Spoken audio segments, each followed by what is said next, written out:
రాష్ట్ర ప్రభుత్వ ఆదేశం మేరకు రాష్ట్రంలోనే తొలిసారిగా సింగరేణిలో ఏర్పాటు చేసిన బ్యాటరీ ఎనర్జీ స్టోరేజ్ సిస్టమ్ సత్ఫలితాలనిస్తోంది. పగటిపూట ఉత్పత్తి జరిగే సోలార్ విద్యుత్తులో వినియోగించబడని విద్యుత్తును ఉచితంగా గ్రిడ్కు సరఫరా చేయకుండా బ్యాటరీలో నిల్వ చేసుకుని అవసరమైనప్పుడు వాడుకునే అవకాశం కలిగించే ఈ వ్యవస్థ సింగరేణికి ఆర్థిక లబ్ధి చేకూరుస్తోంది. 4 నెలల క్రితం మందమర్రి ఏరియాలోని 28 మెగావాట్ల సింగరేణి సోలార్ ప్లాంట్ కు అనుబంధంగా 1 మెగావాట్ బ్యాటరీ ఎనర్జీ సిస్టమ్ నెలకొల్పారు. సింగరేణి సంస్థ ఇప్పటికే 8 చోట్ల 245.5 మెగావాట్ల సామర్థ్యం గల సోలార్ ప్లాంట్ ను ఏర్పాటు చేసింది. వీటిలో 147 మెగావాట్ల సామర్థ్యం గల ప్లాంట్ ను ఓపెన్ యాక్సెస్ ప్లాంట్లుగా, మిగిలిన 98.50 మెగావాట్ల సామర్థ్యం గల ప్లాంట్ ను ఇన్ హౌస్ ప్లాంట్ గా గుర్తించి తెలంగాణ విద్యుత్ గ్రిడ్లకు అనుసంధానం చేసింది.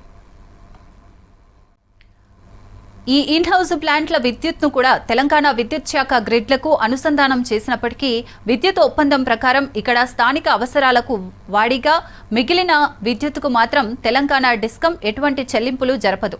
మిగులు విద్యుత్ను కేవలం ఉచితంగానే గ్రిడ్కు సరఫరా చేయాల్సి ఉంటుంది. ఈ విధంగా ఇన్ హౌస్ ప్లాంట్ల నుంచి రోజుకు వేలాది యూనిట్ల మిగులు విద్యుత్తును ఎటువంటి ఆర్థిక ప్రయోజనం లేకుండా గ్రిడ్కు సరఫరా చేయడం జరుగుతోంది. అయితే ఈ మిగులు విద్యుత్ను కూడా సొమ్ము చేసుకోవాలన్న ఉద్దేశంతో రాష్ట్ర ప్రభుత్వం ఆదేశం మేరకు సింగరేణి సంస్థ రాష్ట్రంలోనే తొలిసారిగా 1 మెగావాట్ సామర్థ్యం గల BESS ను మందమర్రి ప్లాంట్లో ప్రయోగాత్మకంగా ఏర్పాటు చేసింది.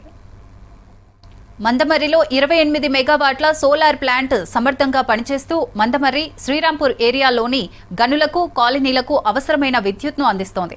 అయితే స్థానిక విద్యుత్ అవసరాలకు సరిపోగా ఇంకా కొంత విద్యుత్తు మిగిలిపోతుంది.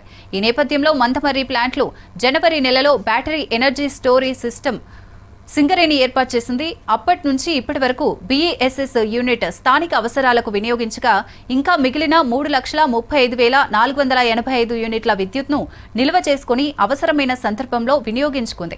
తద్వారా సింగరేణి సంస్థకు 25,66,460 ఆర్థిక లబ్ధి చేకూరింది. పునరుత్పాదక ఇంధన వనరులను ప్రోత్సహించాలనే ప్రభుత్వ లక్ష్యానికి అనుగుణంగా మరిన్ని ప్రాజెక్టులను చేపట్టేందుకు సంసిద్ధంగా ఉన్నట్లు యాజమాన్యం ప్రకటించింది.